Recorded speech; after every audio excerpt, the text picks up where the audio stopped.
I am Emily, and I will be your host for this devotional today. Today's devotional will focus on the Baha'i virtue of accountability. The writings you will hear today are from various Baha'i writings. Sit back, relax, and enjoy. O ye, the elected representatives of the people in every land, take ye counsel together, and let your concern be only for that which profiteth mankind, and bettereth the condition thereof. Regard the world as the human body, which, though at its creation whole and perfect, hath been afflicted, through various causes, with grave disorders and maladies. Not for one day did it gain ease, nay, its sickness waxed more severe, for it hath fallen under the treatment of ignorant physicians, who gave full rein to their personal desires, and have erred grievously.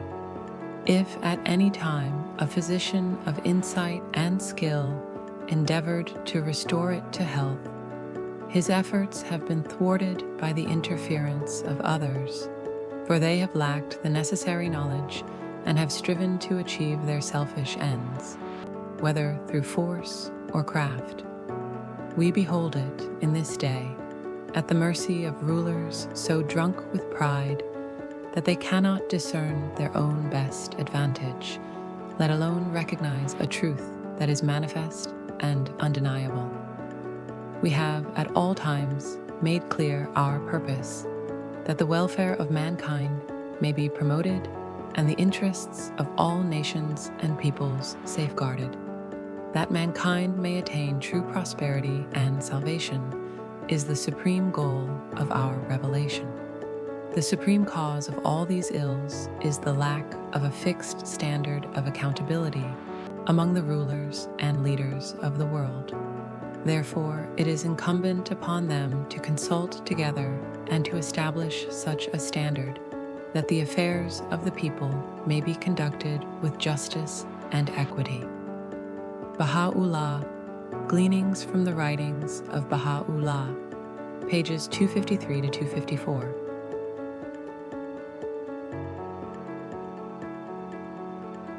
Man is responsible for his own acts. He is endowed with volition and is free to choose the path of good or evil. If he chooses the good, he is deserving of praise. If he chooses the evil, he is deserving of blame. This is the essence of accountability.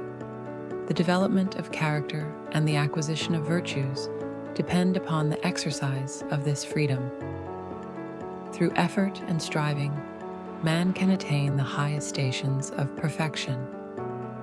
He must therefore be ever mindful of his actions and strive to align them with the divine teachings. In this way, he fulfills his responsibility to God and contributes to the betterment of society. Abdu'l-Bahá, The Promulgation of Universal Peace, page 478.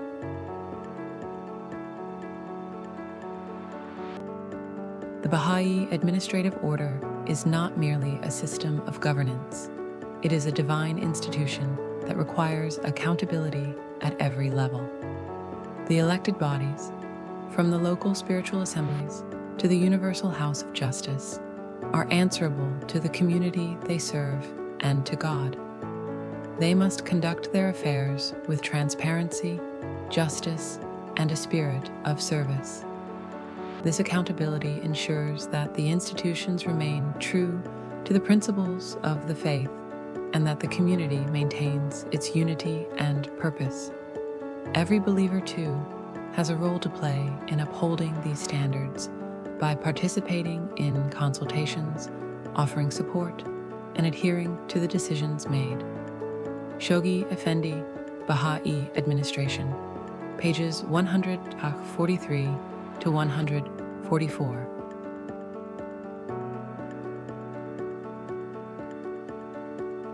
O Son of Being, bring thyself to account each day ere thou art summoned to a reckoning. For death, unheralded, shall come upon thee, and thou shalt be called to give account for thy deeds. Therefore, by the grace of God, take heed and be vigilant, that thou mayest not be found wanting in the balance of his justice. Bahá'u'lláh, The Hidden Words, Arabic number 31.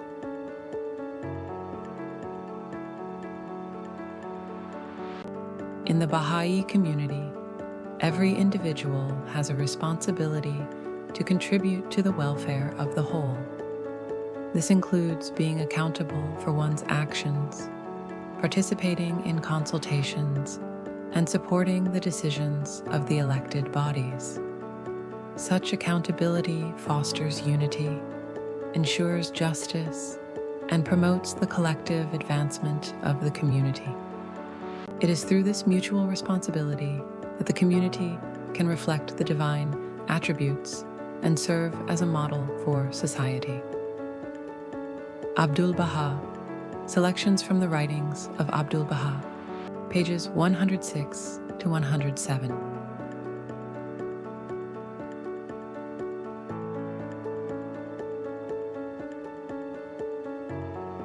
The process of holding oneself accountable is essential for spiritual growth. By regularly examining our actions and motives, we become aware of our shortcomings and can strive to overcome them. This self-assessment must be honest and thorough, guided by the teachings of the faith. It is through such introspection that we can align our lives with the divine will and make meaningful contributions to the progress of humanity. Shoghi Effendi, The Advent of Divine Justice, pages 30 to 31.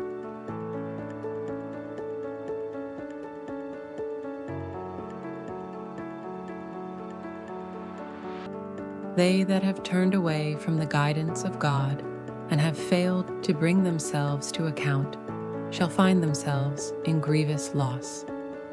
Their neglect will lead them astray, and they shall be unable to discern the path of righteousness. Therefore, it is incumbent upon every soul to be vigilant, to examine their deeds, and to seek the mercy of the All-Merciful. Bahá'u'lláh, Tablets of Bahá'u'lláh, page 156.